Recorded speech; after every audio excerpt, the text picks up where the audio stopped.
Alright guys, today I wanted to go over how to replace a drive gear on a GM starter. And this is a starter that I bought to go on that 383 rebuilt, and I ended up kind of messing the drive gear up when that thing was slipping so bad. It kind of chewed some of these teeth up. So the other day I went ahead and got it apart, and it really wasn't that hard.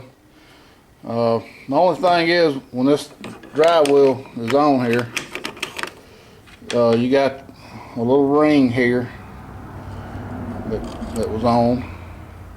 It was on like this, and this little snap ring right here holds this in place, and that don't allow that drive to go that far. So to get that snap ring out, I just took my hammer and popped that back, and that allowed me access to work that out of the groove. And of course, these starters are only held in by 2 long bolts, and you have to disconnect these terminals from this guy right here. Now this solenoid, you can see, it just actuates this rod right here, this kind of like a clutch fork, and pushes, that thing sits right here and it pushes this drive gear forward. So I had ordered another drive gear off eBay. Come in today, and it's not very expensive. Of course, this is made in Brazil, and I can't get the box open.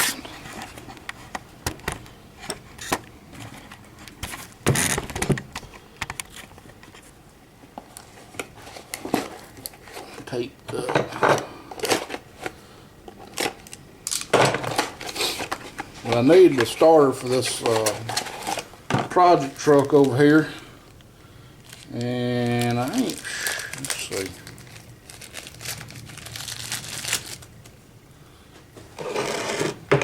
That ain't gonna work.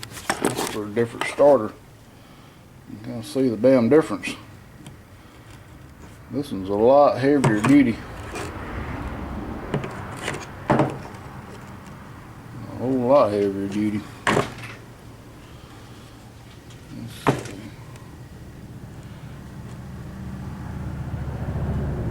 That's 9. That's 9. They're both 9 teeth. The teeth are the same. It's just the damn drive's different. It fits. If it'll fit into that, we'll be in business. I believe it'll fit into that okay. Yeah. I believe we can use it. It may just not have been as quite a heavy duty as that one, but it's in a lot better shape than this one. That one is heavy. This must be for a smaller starter. But anyway, we're gonna got that on. I'm gonna slide this little ring on. I'm gonna set you up over here. We got this little ring on, and we're gonna work this little thing. This clip back on here, I hope. It's kind of tight. Now if you mess up and pull this rotor out, then you got to put your brushes back on, which isn't a big deal once you figure out how to do it. The trick is, and I'll show you these brushes here in a minute, is you got to have some weight on your rotor. I'm talking about tight.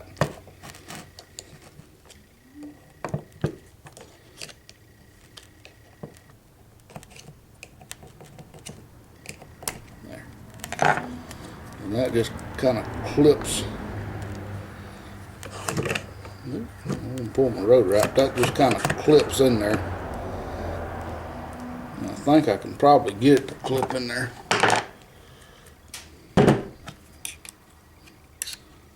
It may clip on its own first time it started.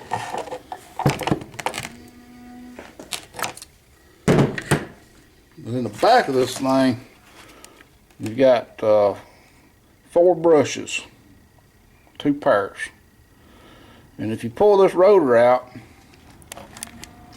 these things are spring loaded and they'll pop together. And it's quite a pain to get them back on there, but what you have to do is set it on the end like this right here, where you have some weight, and pull these apart until it just clears that rotor, then you can slide it right on in. Shit. That's what happens. Alright, so say you did what I just did and this thing is popped out. Notice I've got it down, these are up. And what I'm going to do is I'm going to work them back, see how they held. I'm going to work that back, and that's how you get them back in there. And try not to do that again. Now, putting it on, there really ain't but one way this thing can go together, because of these terminals right here. They have got to line up, and this has got to line up with this little drive like that. I got to take this off. Long bolt. So this goes through these little ends. This little copper tube. And it screws into that.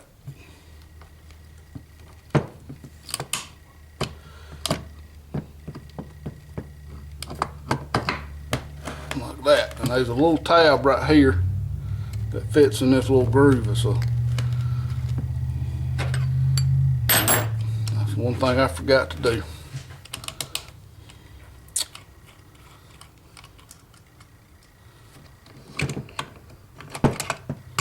There's a little bitty damn bushing in here. This little bitty bushing that fell out. And it goes right on the tip of this thing. It's hard to get in. It fell out when I took it apart.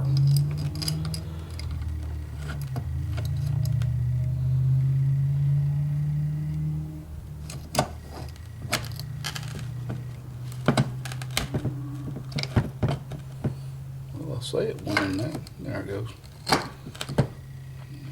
Get my damn hickey back up.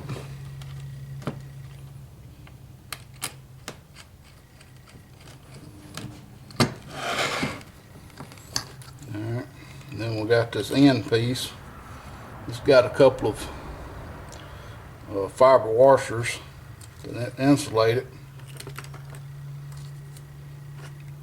and another washer. And this one don't appear to have no bushings. It's just a, no bearings. It's just a bushing.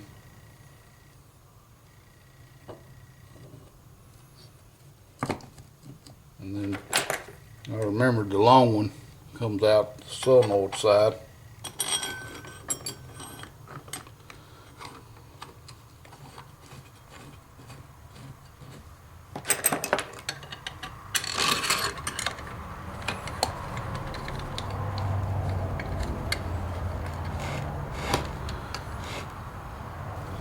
Alright, so you can see the bolts here and here.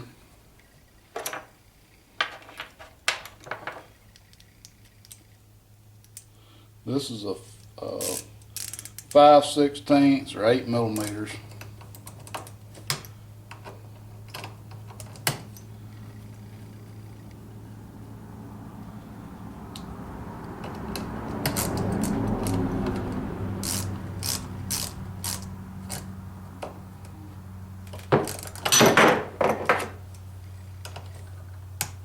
And that's all copper, so we don't really want to get it too tight. And then this is 3/8, use a deep well.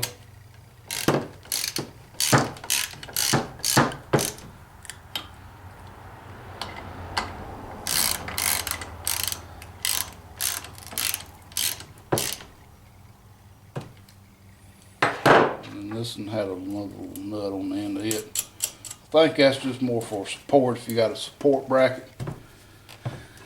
And that's all there is to changing that thing out. Now, I think that little bushing should lock onto that lock ring.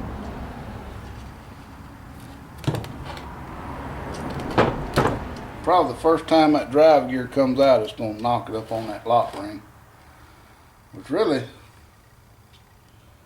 I mean, why even have that lock ring? I mean, it can't go no further than that anyway, but pretty simple. I hate that good one got damaged. We're going to try this one. This one's 4350, so I'm pretty sure it'll fit this 305 over here. And if you ever noticed on Chevys, the mounting holes, some of them you'll see mount straight. You got two holes here, straight across, and then this one, like most of them, is offset. And what I've come to realize or found out about in my dealings with looking for flex plates and flywheels is the offset ones are made for the 168 tooth flywheel, and the ones that go straight across are the 153 tooth flywheels. Most of them are 168, so that on the truck engines. So that's the difference. Now this, I want to say either one of them will mount up to the, I think the bolt pattern under that bell housing and all is the same. So I'm sure there should be 3 holes under there to mount either one. But there you go. Thanks for watching. I hope this helps somebody.